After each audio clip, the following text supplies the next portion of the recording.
ಈ ದ್ವೇಷ ಅಂತಕ್ಕಂಥದ್ದು ಯಾರಲ್ಲಿ ಬರುತ್ತೆ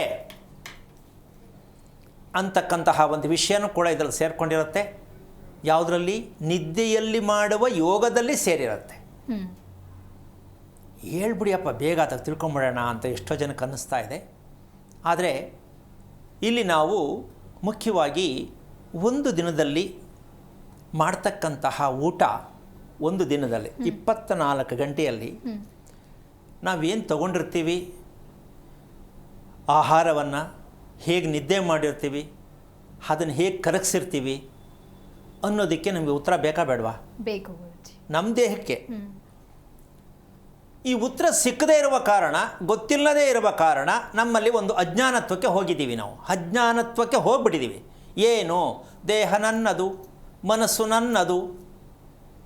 ಇದು ಬಿಡೋವರೆಗೂ ನಿಮಗೆ ಸುಖ ಬೇಕು ಅನಿಸುತ್ತೆ.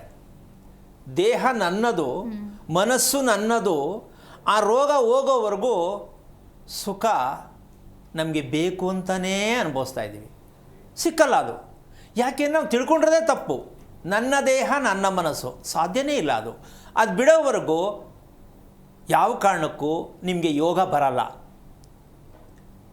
ಅಂತ ಇನ್ನೂ ನಮಗೆ ಗೊತ್ತಿಲ್ಲ ಅಂತ ಅಂದ್ಕೊಂಡಿರೋಣ.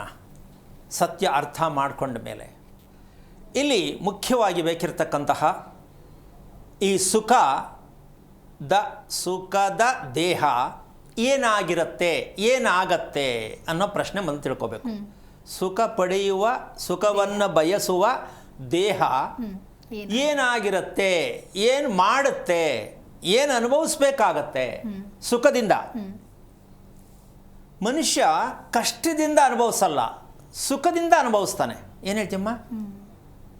ಕಷ್ಟ ಅಂದರೆ ಹೆದರ್ಕೋತಾನೆ. ಅಯ್ಯೋ ತಾಳಪ್ಪ ಈಗಲೇ ಸಮಸ್ಯೆ 100 ಅಂತ ಹೆದರ್ಕೋತಾನೆ. ಸುಖವಾಗಿದ್ದರೆ ಮಾಡದೇ ಇರೋ ಚೇಷ್ಟೆ ಮಾಡೋಕ್ಕೆ ಹೋಗ್ತಾಳೆ.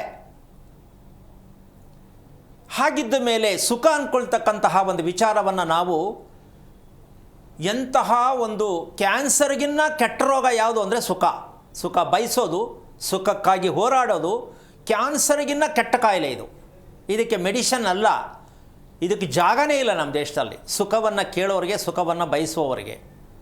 ಅಂತಹ ನತದೃಷ್ಟವಾದ ಒಂದು ಪದ ಸುಖ.